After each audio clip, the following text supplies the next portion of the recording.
Welcome to the Addiction Solution Podcast. I'm Michelle Dunbar. Enjoy listening and watching as addiction experts Mark Sheeran and I cover controversial as well as helpful topics on addiction, how to move past it, and other related subjects. As two of the co-founders of the Freedom Model, Mark and I will give you a completely new perspective on the topics that matter to you. We will take to task the Recovery Society's lies and misinformation and replace them with facts, research, and the methods to move on from addiction struggles without 12-step meetings, rehabs, and the shackles of endless recovery. Let's escape the treatment and recovery trap together and learn to be free. Welcome to the truth. Hey everyone, Michelle here. I'm so excited to let you know about Freedom Model International membership. Get support as you deprogram from the 12 steps and the shackles of addiction recovery. For a low monthly membership fee, you get the Freedom Model online program, which includes our books, our audiobooks, workbooks, and all the additional lessons. You also get the Freedom Model for the Family online program as well. You will get a live members-only 2-hour question and answer webinar with Mark and myself the last Wednesday of every month. And each week, we're going to add a new video lesson. We call this the What We Learned This Week series. Lastly, we also have the Freedom Model International monthly newsletter, where we're going to tackle the current events and the latest research for you. All this for just $39.95 per month. You can stay a member for as long as you need, and you can suspend or cancel your subscription whenever you're ready. Go to online.thefreedommodel.org to sign up today. Hi, everybody.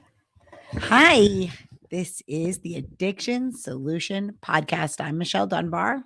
And I'm Mark Sheeran, and we are the co-authors of the Freedom Model for Addictions, along with Stephen Slate. And what we're going to talk about today is the name of our podcast. We were looking up different addiction podcasts, and there's like all kinds of really strange names. And like even there's a couple that are above us on the, well, I guess it's like the top 50 addiction podcasts or whatever. And when we picked this name, it was 2018. And so that was now just about 4 years ago. I think our first episode was July of 2018. And I was shocked. I remember being shocked that there wasn't another podcast with the name Addiction Solution. And so we started talking about it today, and I know why that is. Yeah, she said something real funny at well, maybe it's not that funny. It's really kind of tragic, actually. But she said something at breakfast. We were all sitting together, and she said, well, that's because nobody believes there's an actual solution.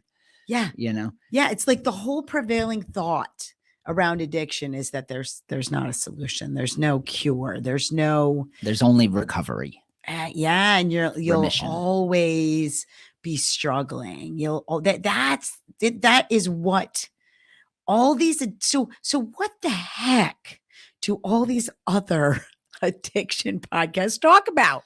Well, right? Yeah.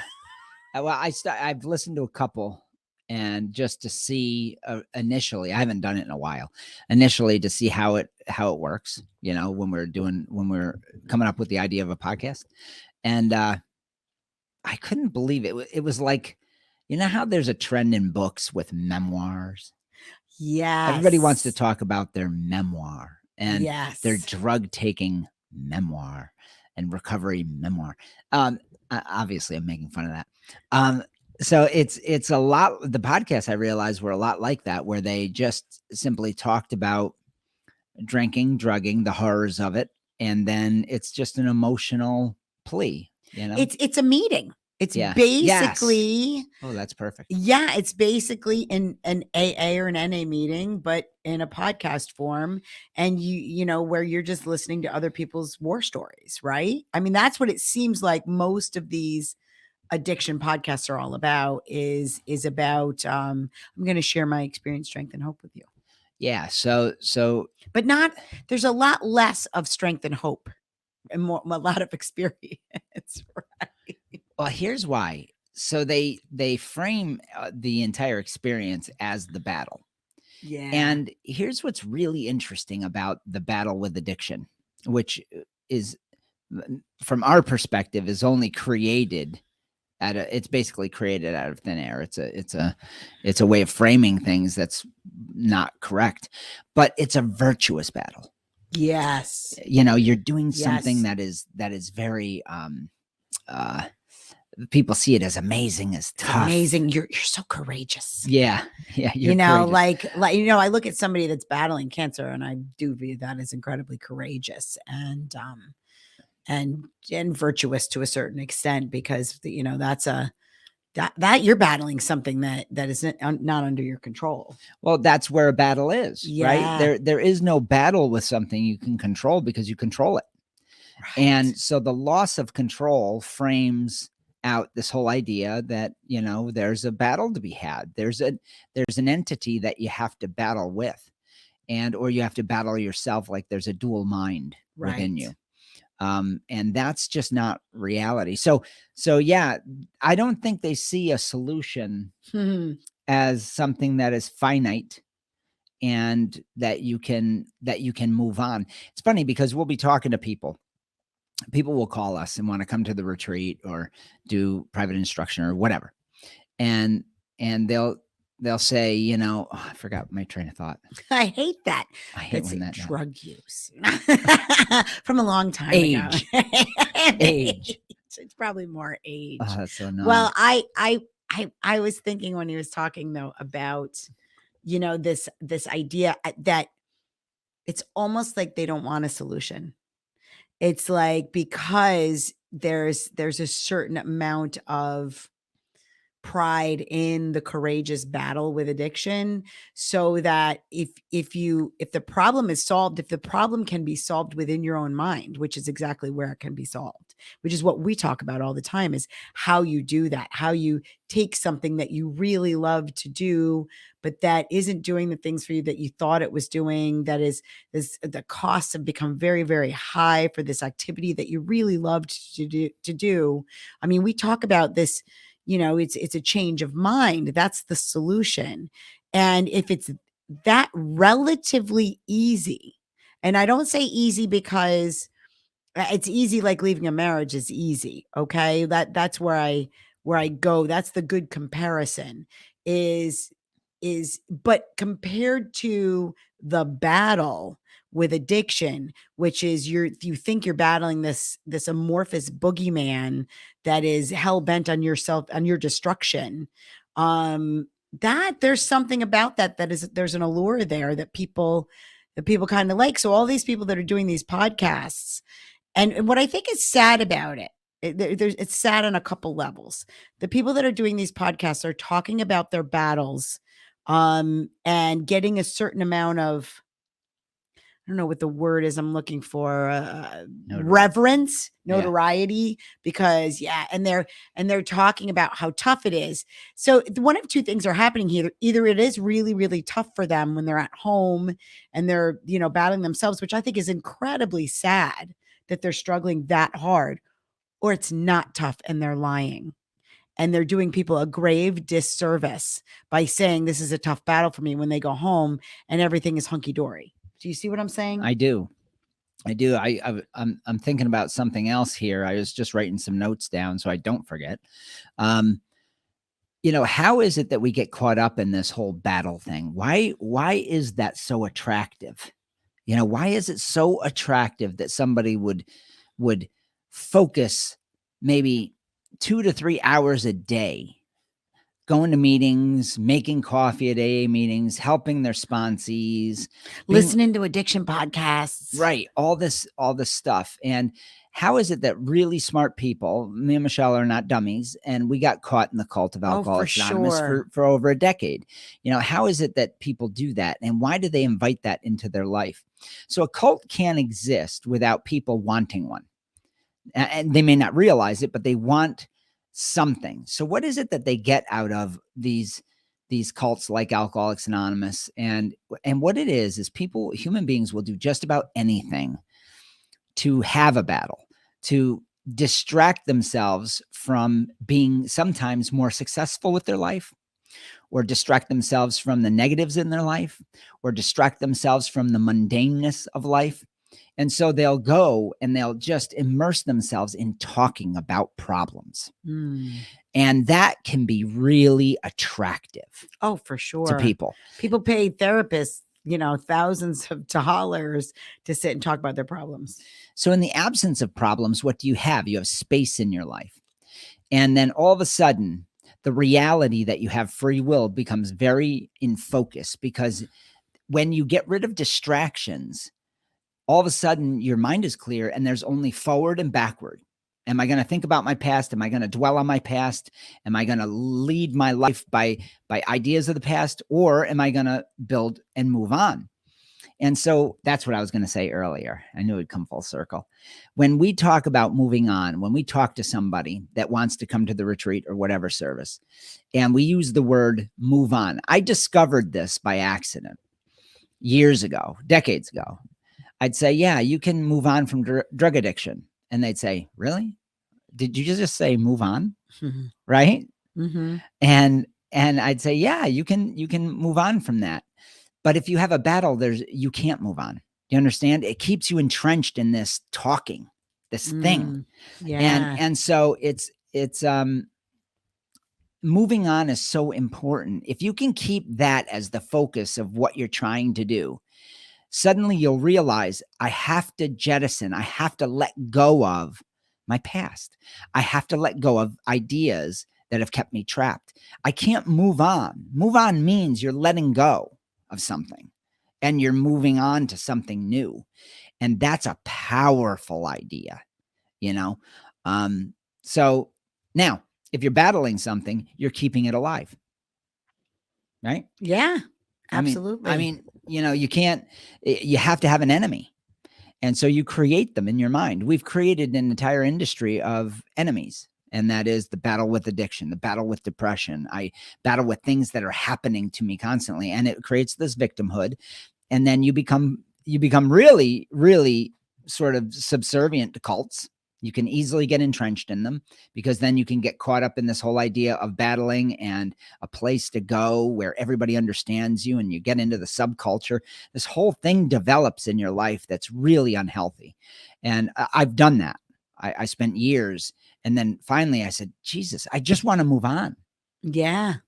Yeah. Look at the reason we called it the addiction solution. And that was for us, that was kind of an easy, almost too easy. We're like, what should we call our podcast? The Addiction Solution. And I can remember thinking, somebody else has surely got that, name, right? And so what we mean by a solution is you realize that you're free. Number one, that you were never controlled by a substance. You've never been controlled by that. You were never controlled by some imaginary fictitious disease that existed in your brain. Your brain is not broken. What the solution is you realize that you have the same struggles as every single other human on the planet, period. And that living life in general is full of them. Yeah. Is full of struggles. And that this obsession or love affair you have with a substance is something you can change. It's not different than somebody else's obsession or love affair with reading books or with whatever other activity people like to do, because we all have things we like to do or don't like to do, right? Nobody gets addicted to something they don't like. And that the solution is if we look at it, if we look at this, our heavy substance use as nothing more than something that we really have liked to do, and we've started doing in a way that maybe doesn't serve us well anymore. Because if it was still serving you well, you wouldn't look for a solution. You wouldn't question it. No. And so if you're listening to this podcast, or if you're a member of our Freedom Model International membership, and you're going through the online program, or maybe you've got the book and you're reading the book, you're doing that for a reason. So you're doing that because this thing that you love to do doesn't serve you that well anymore, and you're looking for what? A solution. You're looking for a solution. But if you're listening to recovery podcasts, where there's no solution there, where they're just chatting away about everybody's problems. Then you're ruminating You're again. ruminating, which is alluring, can be alluring for sure. Yeah, it's a great distraction Yep. from focusing and facing yourself and your situation and moving forward. Yeah, but there's not a solution in rumination. No. The thing about solution means to solve. Yeah. It means to solve. There's a line drawn in time that says, I had a problem. Now I don't have a problem because I've solved the problem. Then what do you do when you solve the problem? And that's the great fear of recovery. Yes. Recovery is afraid. The concept of recovery is afraid of solving the problem because the recovery is not needed. And the Mhm. entire recovery institution would be unnecessary. And so I was looking at, I wrote some notes, solution. I'm free to think differently. Yes. And that means, so when we talk about a solution, we're not talking about abstaining. We're not Nope. talking about moderating. We're talking about either or Yes. heavy use even. It's knowing that you are the one choosing and have always had control. Always have had control. Minus being passed out, obviously, unconscious. But anytime you are conscious, no matter how drunk you are, you're in control. Your body may be sloppy. I get that, but you're still mindfully in control. So a solution is knowing that. Yeah. And then there's no fear. Now you've taken control of the situation. You're now in the driver's seat. Then you can decide, do I want to solve the problem completely? Know that I have control, and then act accordingly. What would be my happiest option? But you can't pick your happiest option if you feel like you're under the gun of some sort of nebulous force that's going to force you in some way to behave in a certain way. And so there's to solve something means to move on from it. That's exactly right. Now we have people we have a private Facebook group called the Freedom Model Group.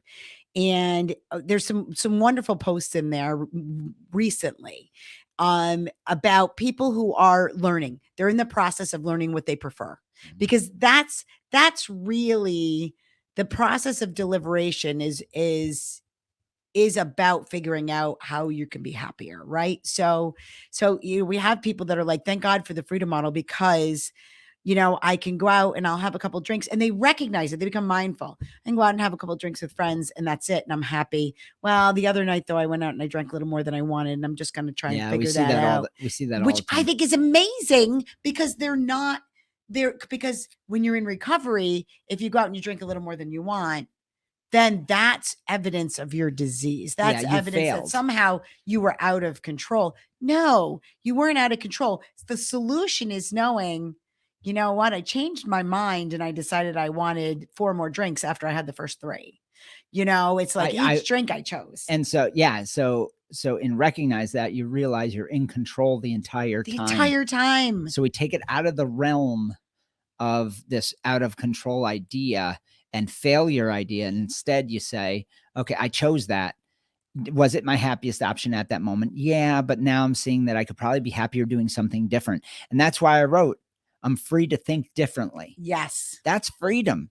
Because once you take all of this back into the realm of the human consciousness, your mind, well, that's a free thinking thing. You get to think whatever you want. Nobody else is in there. Right. You're the only one there, right? There is no nebulous force called addiction that's within your mind or your brain. And they're 2 separate things there. But they're, So the solution, we want you to know, look at this is water, but it might be something else, right?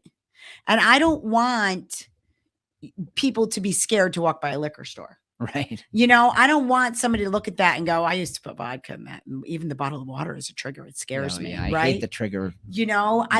Being free means that I can go anywhere. I can do anything. I can be places where I used to get high. I can walk by the crack house. I can, get paid on a Friday and maybe get it all in cash. I can do whatever I want and know that I'm the one in control at all times.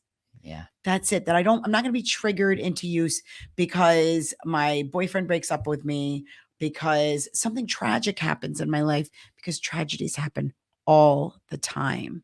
And so the process of the solution, of finding a solution, is figuring out what substances can and can't do for you, how much you still like it, how much you still like intoxication, how much you still like the ritual of all of it. Yeah, that's a big deal too. The ritual Yeah. part. Yeah. Yeah. So, and you can build rituals around anything that you want. We constantly build rituals. Mm-hmm. We constantly habituate anything that's important to us. Our mind and our brain and our body will habituate every single thing we do with repetition Yes. to become more efficient at it. So that's a normal process. So there is no thing called addiction that compels you to use. No. So when we use the word addiction, we're using it just because it's the word, right? But there's no compulsion, there's no compelling, there's no force outside of you that's making you do this. And Right. and when you realize that and that crystallizes and you know that you're the one doing it, you're doing everything, your mind is the operative thing, that's freedom. It Right there, really boy. I mean, is. it's a massive shift because you no longer feel a victim of something. Yeah. That's exactly right. Now, then it just becomes about you and what you like and don't like. And so we had a recent podcast about what if I really still like it? Like I really like we've had people talk about that like, oh, I still really like intoxication. I still really like the ritual. Well, there are a whole lot of things in this world that you can learn to like or learn not to like. Like you even have control over those things. Mhm. But what it takes is challenging yourself to kind of break out of the routine, break out of the rituals that you have and build new ones and Mhm. experiment with different things. That's what we talk about, like running the abstinence experiment and figuring out how can I be happy without this thing that I love so much.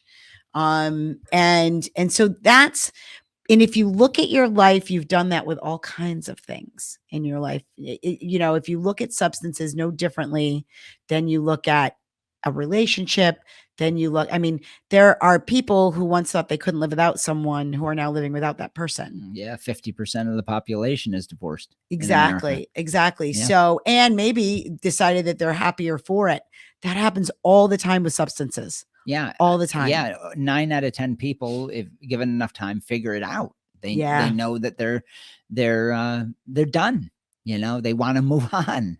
It's natural for the human being to move on. It's Yeah, it natural to is. evolve. It's very unnatural to stay with one thing for a lifetime. Yeah, You to have to be keep to you have keep doing something you loved at 16 until you're 70. Yeah, yeah. So what other area in your life? Give me, and I want you to think about this. Let's say you started drinking and drugging like I did at 12, but let's say 16 or even 25 or 20 at college, and then the pattern develops from there. What other thing do you love with such ferocity? Right, that you did when you were 16. All encompassing to the point to where it's drowned out every other part of your life. Yeah. What other thing is like that? And then people say, yeah, you see, it's an addiction. Mark, you're making my case for me. No, what I'm making a case for is that you've learned that it's an addiction. You've learned That's true. that you will always love this thing. You've learned the lie that it's a biochemical reality, that it's changed your brain and you won't like anything else. And because you believe it, it's become your truth. Yeah. And that's the problem. That's the problem. So part of this moving on part, or being in a solution-based thing, is devaluing the drug. You have to devalue its powers. Yeah. So it's a multifaceted educational process. One part is experimenting. Another is knowing you have free will. Another is knowing that you choose it. Another is devaluing this idea that the drug has some sort of power to change your mind for you. Now, if any of this seems like ridiculous or you don't understand what I'm talking about, then you need to go through the program and understand what we're talking about. Yeah. Yeah. So I mean, it is a bit of a process, especially, I mean, if you've grown up in our culture, you've learned about the addiction disease. You've probably learned from a young age. They teach it in schools that, doing drugs is, even once will open you up to addiction.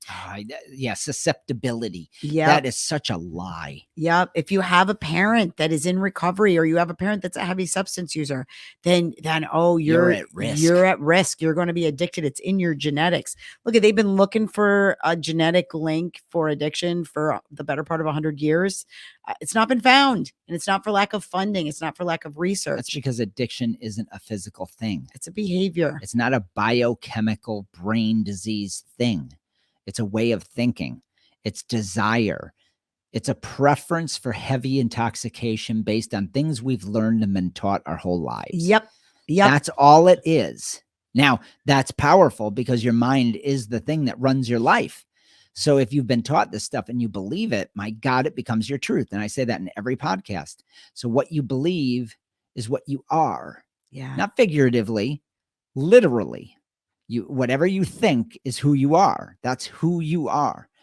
So if you think you're addicted, if you think you're powerless, if you think you're compelled to use, if you think that you're always going to love drugs more than any other activity, well, you're screwed. Yeah. You're screwed. If you have those beliefs, then they're your reality. That is, you are what you think. But you get to change them. Yeah. With different information comes different thoughts. With different thoughts come different behaviors. With different behaviors comes a new life. That's the order that life works in. So you have to change your thoughts through new information. And that's what the Freedom Model provides. Yep. And so to wrap it up, we are the addiction solution because we have a solution when nobody else, not only do they not have a solution, but they don't want one. And they amplify mythology. Yeah, exactly. To make themselves stay relevant or for whatever their own personal reasons why they want to keep battling the boogeyman of addiction that is not real. But if you're listening to us, you got a fighting chance to find real freedom. And so let me just tell you a little bit about the Freedom Model International membership. One of the reasons we started the membership was because we wanted everyone to be able to have access to our online programs, which does walk you through the process of figuring out what you want and showing you that you have control and that you can be free. And we are going to be over the next year or two, adding to the Freedom Model online program, updating it, making changes to it. We are also in the process of updating our book. So we will have a new book coming out in the next year, 18 months. And, but this is a process of figuring things out just like everything else. So you can, join our membership for just $39.95 a month and get access to our books, our workbooks, everything, at, online.thefreedommodel.org. And I mean, it's really great value. Yeah. I mean, you're going to get 4 new lessons a month. You're going to get a 2-hour live Q&A with Michelle and I, just like this. You get to talk with us live. Which is actually the next one. And I think this is going to be released that week. The next one is coming up. It's the last Wednesday of every month from 3 p.m. to 5 p.m. Eastern time. That's New York time for people around the world. Yeah, we get callers in from last time was Australia, England, and America. That was the last time. And so we want you to join us. The other thing you get is a newsletter that has a tremendous amount of information in it. That's monthly. You get the online program, which is the full course that takes you through the entire Freedom Model 500-page book. You get the Freedom Model for the family. You get our audio books. You get our workbooks. You get the binge construct. You get so much stuff. For everything we've done, like the culmination of 30 years of work, 30 plus years of work for us. So we're basically giving it away for less than $40 a month. And people are loving it. Yeah. We launched this on April 1st and we took everything together. We built it during COVID and it's been pretty awesome. Yep. But if you want to talk to somebody, we have a toll-free number that is open from 8:30 in the morning till 9 p.m. Monday through Thursday, from 9 a.m. to 6 p.m. Friday through Sunday. It's 888-424-2626. It's in the top corner of the screen. You can always call if you get a voicemail, you'll get Danny Weich's voicemail. Leave a message and he will call you back. Yeah, and that's especially important for people that maybe want to come to our retreat. We've been running the St. Jude retreat where we teach the freedom model. We've been running that for 33 years. Nearly 10,000 people have come through our house, and you would be taught by Michelle and I and Danny. And again, call 888-424-2626 and make your reservation. Or if you want to do private instruction via Zoom, we have a lot of people that take advantage of that, where you can be working from home. You can still stay at your job and meet with a certified instructor 2 times a week, usually for 60 to 90 minutes each session. It takes most people 12 to 15 sessions to get through the full course. So it only takes you really about 6 to 8 weeks to get through it. So if you call the toll-free number, Danny can talk to you about that option as well. Yeah, it's awesome. So thank you everyone for listening today. If you like our podcast, rate us on Apple Podcasts or Spotify. That helps us reach more people. It does. Tell your friends about it. We have the only podcast where we offer an addiction solution. All right, everybody. Thanks. Bye. Bye.